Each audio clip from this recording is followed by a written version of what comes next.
kata Nabi SAW, wa amma talibul ilmi fayazdadu ridan minar rahman. Allah redha kepada orang menuntut ilmu. Minggu lalu kita dah baca hadisnya, macam mana yang Allah buat pada orang nak belajar ni.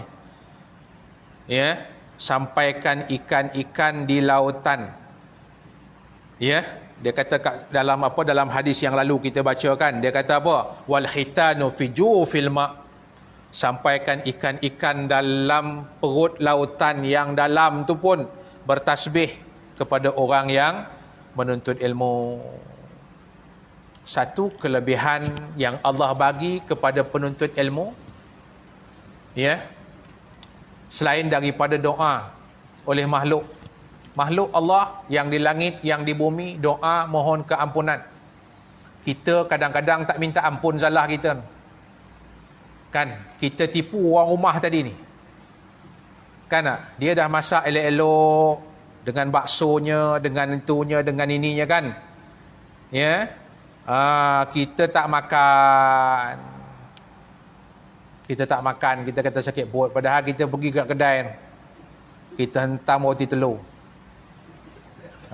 Rupanya dia masak memanglah kan, tapi pada kita tak sedap. Dulu sedap, sekarang tak sedap ni pun. Amboi, kita tipu tu. Agak-agak tak berdosa ke? Enak. Kita rasa macam tu, pergi pula sembang dekat kedai tu, aku tadi tipu orang rumah kan. Ni datang sebab apa? Sebab engkau lah ni, sebab engkau ajak nak makan roti canai lah ni kan. Itu dia. Tak berdosa ke tadi tu? Berdosa. Ya. Jadi dosa-dosa yang begitu tu kadang-kadang kita tak pernah pun minta ampun dengan Allah. Ya, tetapi bila kita jadi penuntut ilmu ni, makhluk-makhluk ni mohon keampunan. Satu lagi perkara yang besar bagi orang yang menuntut ilmu ni adalah status orang-orang yang mati, yang meninggal dunia, Allah tarik nyawanya dalam keadaan dia menuntut ilmu, maka kematian itu berada pada status orang-orang mati syahid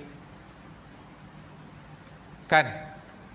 Hadis, ya, orang menuntut ilmu kalau dia mati, status kematian dia syahid. Tapi kalau kita pergi report, polis tak tulis lah kematian tu mati syahid menuntut ilmu, dia tak tulis gitulah. Mungkin dia tulis di situ sesak nafas kan, mungkin dia tulis di situ apa, tertelan biji nangka kan, sesak nafas lah juga tu kan, ataupun kena kuman apa-apa ke, ya, wallahu a'lam bissawab. Nak ceritanya bahawa kedudukan orang belajar ni tinggi. Jadi Allah redha, yazdadu ridan minar rahman, bertambah redha Allah pada dia. Dan nak jadi penuntut ilmu ni, dia tak payah register. Kita nak masuk matrik, ialah kita kena register, kena lulus SPM, kena ada pointer tertentu. Kita nak masuk college community pun kena ada sertifikat, kena ada SPM, kena ada itu, kena ada ini. Tetapi nak jadi talibil ilmi ni, yang biasa-biasa, tak payah register. Tuan-tuan datang, dulu kan kena tulis nama kan. Itu bukan untuk register nak belajar, itu COVID-19. Ya, yang tuan-tuan tulis dekat masjid tu, surau-surau tu, itu untuk COVID-19, bukan untuk kuliah saya ni, tak. Tak payah pun. Ya, maka tuan-tuan dah tercatat dalam kitab malaikat bahawa tuan-tuan adalah talibil ilmi, penuntut-penuntut. Ya, itu status dia bila kita penuntut, bila kita belajar ni. Kan? Tiba-tiba pada ketika kita belajar di masjid, di surau, di mana-mana pusat pengajian, di pondok-pondok dan sebagainya, dalam keadaan tua-tua kita ni, janggut beruban, kepala beruban, habis semua dah ada uban, kita masih lagi disebut sebagai talibil ilmi. Kan? Dan bila kita ditakdirkan mati, maka mati itu tergolong dalam syahid. Syahid ni tak nak ke?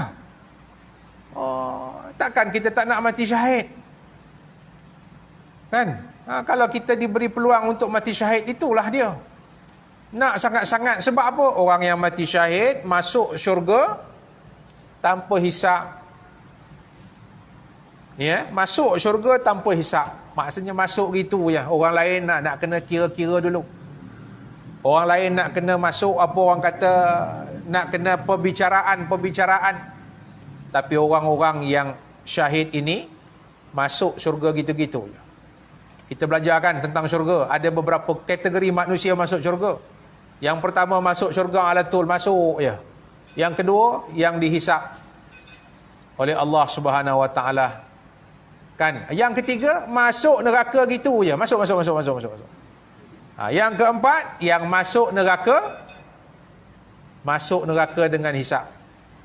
Dah hisap-hisap, dah dikira-kira, dah dibicara, tengok tak lepas, tak lulus. Kan? Maka baru masuk neraka. Ini kategori manusia.